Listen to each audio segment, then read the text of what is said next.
আন্দোলনের নামে গুন্ডামি নয়, ডিজিকে কড়া নির্দেশ দিলেন মুখ্যমন্ত্রী শুভেন্দু অধিকারী।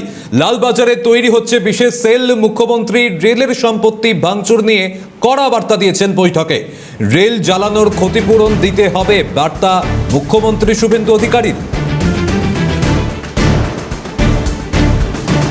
সরাসরি প্রতিনিধি সায়ন্তন ভট্টাচার্য রয়েছেন আমাদের সঙ্গে। সায়ন্তন, বৈঠক থেকে কি বার্তা দিলেন মুখ্যমন্ত্রী শুভেন্দু অধিকারী?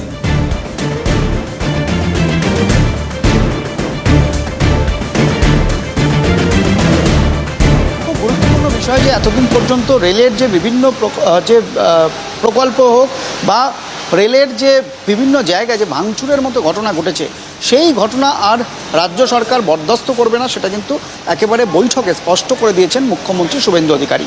অর্থাৎ সিএএকে কেন্দ্র করে 2019 সালে দেখা গিয়েছিল মুর্শিদাবাদ, মালদা সহ বিভিন্ন জায়গায় রেল ভাঙচুর করা হয়েছিল, স্টেশন ভাঙচুর করা হয়েছিল।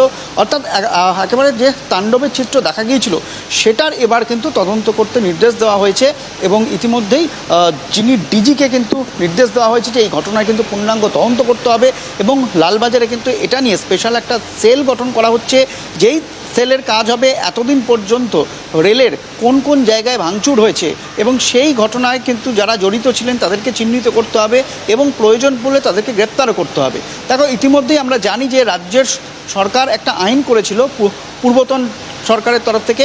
সেই আইনে বলা হয়েছিল যদি কোনো সম্পত্তি ভাঙচুর হয়, সরকারি সম্পত্তি, তাহলে কিন্তু তাকে তার থেকেই আদায় করা হবে, যিনি ভাঙচুর করছেন তার থেকেই আদায় করা হবে। দেখা গিয়েছে যখন এই ধরনের ঘটনা ঘটেছে সেই সময় কিন্তু এই আইনকে বলবৎ করেনি তৎকালীন রাজ্য সরকার। এবার কিন্তু স্পষ্ট বার্তা মুখ্যমন্ত্রী দিয়েছেন যে যদি রেলের কোনো সম্পত্তি ভাঙচুর হয় তাহলে সেই সংশ্লিষ্ট ব্যক্তির সম্পত্তি বেচে কিন্তু টাকা আদায় করা হবে। অর্থাৎ কোনো রকম এই ভাঙচুরের ঘটনায় আর ছাড়া হবে না, বরদাস্ত করা হবে না। আজকের বৈঠকে কিন্তু কার্যত মুখ্যমন্ত্রী স্থির করে দিয়েছেন। এবং অন্যদিকে তোমাকে বলবো যে একাধিক বিষয়, যে আটকে থাকা যে রেল এবং মেট্রো রেল প্রকল্প, তার জন্য জমি দরকার। আমরা জানি যে বৈঠকে রেলমন্ত্রীকে তিনি আশ্বস্ত করেছেন দ্রুত জমি দেওয়া হচ্ছে। প্রায় 61টি যে প্রকল্প যেগুলো এখনও আটকে রয়েছে, তার মধ্যে 61টি প্রকল্পের অনুমোদন রেল বোর্ড দিয়েছে এবং সেই প্রকল্পগুলোর জন্য যে প্রস্তাবিত জমি, সেটা কিন্তু 7ই জুলাইয়ের মধ্যে সেই জমি দিয়ে দেওয়া হবে। অর্থাৎ খুব দ্রুততার সঙ্গে কিন্তু সেই জমি হস্তান্তর হয়ে যাবে, এমনটাই আশ্বাস দিয়েছেন মুখ্যমন্ত্রী। এবং আগামী দিনে যেরকম বুলেট ট্রেন চলবে এবং তার পাশাপাশি একাধিক যে প্রজেক্ট, যাতে সেই প্রজেক্টগুলো করা যায়। এবং খুব গুরুত্বপূর্ণ বিষয় যে গঙ্গাসাগরে যে রেলপথ, অর্থাৎ গঙ্গাসাগরকে রেলের সঙ্গে কানেক্ট করার একটা প্রস্তাব কিন্তু মুখ্যমন্ত্রীর তরফ থেকে রেলমন্ত্রীকে দেওয়া হয়েছে, যাতে এই যে লক্ষ লক্ষ পুণ্যার্থী গঙ্গাসাগরে আসেন, যাতে তারা সঠিকভাবে সেই গন্তব্যে পৌঁছাতে পারেন এবং এই যাত্রাটা যাতে আরও আরামদায়ক হয়। এবং তার জন্যই কিন্তু এই গঙ্গাসাগরকে রেলের সঙ্গে কানেক্ট করার একটা বেশ অত্যন্ত গুরুত্বপূর্ণ বেশ কিছু বার্তা, বেশ কিছু নির্দেশিকা মুখ্যমন্ত্রী শুভেন্দু অধিকারী বোঝা যাচ্ছে। সায়ন্তন, ধন্যবাদ তোমাকে।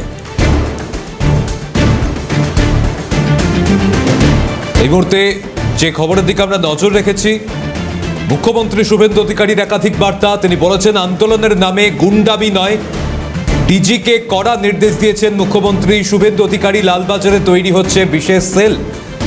পাশাপাশি তিনি আরো বলেছেন রেলের সম্পত্তি ভাঙচুর করা যাবে না, রেল জ্বালানোর ক্ষতিপূরণ দিতে হবে। মুখ্যমন্ত্রীর এই নির্দেশিকা, প্রয়োজনে দোষীদের সম্পত্তি বেচে দিতে হবে ক্ষতিপূরণ। যারা রেলের সম্পত্তি নষ্ট করেছে তাদের বিরুদ্ধে কঠোরতম শাস্তি, যতটা কঠিন শাস্তি দেওয়া যায় আমরা দেব। বৈঠক থেকে কড়া বার্তা মুখ্যমন্ত্রী শুভেন্দু অধিকারীর। আন্দোলনের নামে সেখানে কড়া নির্দেশিকা, ডিজিকে কড়া নির্দেশিকা দিয়েছেন মুখ্যমন্ত্রী শুভেন্দু অধিকারী। আন্দোলনের নামে গুন্ডামি আর বরদাস্ত নয় বার্তা মুখ্যমন্ত্রীর। প্রাক্তন পুলিশ কর্তা নজরুল ইসলাম রয়েছেন আমাদের সঙ্গে। নজরুল বাবু, এই মুহূর্তে আমরা দেখতে পেলাম মুখ্যমন্ত্রী শুভেন্দু অধিকারী তিনি যে কড়া বার্তা দিয়েছেন, তিনি বলেছেন যে আন্দোলনের নামে আর গুন্ডামি চলবে না, তা বরদাস্ত করা হবে না। লালবাজারে বিশেষ সেল তৈরি হচ্ছে এবং পাশাপাশি রেলের সম্পত্তি ক্ষতি করা যাবে না। যদি ক্ষতি হয় তাহলে যে ক্ষতি করছে তার সম্পত্তি দরকার পড়লে বেচে দিয়ে তার ক্ষতিপূরণ দেওয়া হবে। কি বলবেন? দেখুন, কোনোটাই নতুন নয়। আন্দোলন কিভাবে করতে হবে সেটা আমাদের দেশের আইনে বলা আছে এবং পাবলিক প্রপার্টি যদি কেউ নষ্ট করে সেটা যে ক্ষতিপূরণ আদায় করা যাবে তার জন্য আমাদের দেশে আইনও আছে। এটা হয়নি যে সে আইনটা প্রয়োগ করা হয়। এখন যদি সে আইন প্রয়োগ করা হয় খুব ভালো কথা, বলুন। ধন্যবাদ নজরুল বাবু। প্রাক্তন পুলিশ কর্তা নজরুল ইসলাম ছিলেন আমাদের সঙ্গে। যে খবরের দিকে এই মুহূর্তে আমরা নজর রেখেছি যে আন্দোলনের নামে গুন্ডামি নয়, ডিজিকে কড়া নির্দেশিকা মুখ্যমন্ত্রী শুভেন্দু অধিকারীর, এবং তিনি আরও বলেছেন লালবাজারে তৈরি হচ্ছে বিশেষ সেল, রেলের সম্পত্তি নষ্ট করা যাবে না, যারা রেলের সম্পত্তি নষ্ট করেছে তাদের বিরুদ্ধে কঠোরতম শাস্তি, যতটা কঠিন শাস্তি দেওয়া হয় আমরা দেব, এই বিষয়ে আমরা বিধানসভায় বিল আনব, বৈঠকে জানালেন মুখ্যমন্ত্রী শুভেন্দু অধিকারী। আজ রেলমন্ত্রী অশ্বিনী বৈষ্ণবের সঙ্গে গুরুত্বপূর্ণ বৈঠক সারেন মুখ্যমন্ত্রী শুভেন্দু অধিকারী। রেলের একাধিক ব্যবস্থা নিয়ে এই বৈঠকে আলোচনা হয়েছে, আর সেখান থেকেই যাতে রেলের সম্পত্তি নষ্ট না হয়, রেলের সম্পত্তির যাতে ক্ষতি না হয়, সেই বার্তাও দিয়ে রেখেছেন মুখ্যমন্ত্রী শুভেন্দু অধিকারী। রেলের সম্পত্তি নষ্ট করা যাবে না, যারা করবে তাদের বিরুদ্ধে কঠোর শাস্তি, বিধানসভায় মর্মে একটি বিলও আনা হবে, কড়া শাস্তির ব্যবস্থা করা হবে, যারা সম্পত্তি নষ্ট করবে রেলের, দরকার পড়লে তাদের সম্পত্তি বিক্রি করে তার ক্ষতিপূরণ দেওয়া হবে। আন্দোলনের নামে আর গুন্ডামি বরদাস্ত হবে না, এই জিরো টলারেন্স নীতি আমরা দেখতে পেয়েছি। প্রথমেই ক্ষমতায় এসে মুখ্যমন্ত্রী শুভেন্দু অধিকারী এই কথাই আগে বলেছিলেন, সেই আবারও একই বার্তা স্পষ্ট করলেন তিনি।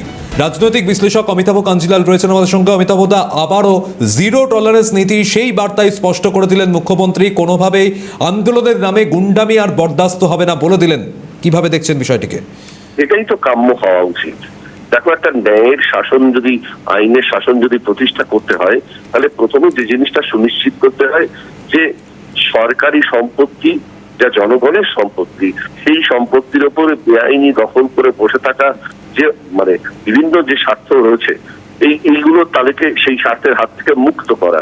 কারণ এই সমস্ত জমি বৃহত্তর মানুষের কল্যাণে, ওই রেলের হলে রেলের, এফসিআই এর হলে এফসিআই এর, এরা দেশের বিভিন্ন সমস্ত স্তরের মানুষকে পরিষেবা দেওয়ার জন্য এগুলোকে আরো আধুনিক ভাবে, আরো নতুন ভাবে এবং বহু ব্যবহারযোগ্য করে ব্যবহার করতে পারে।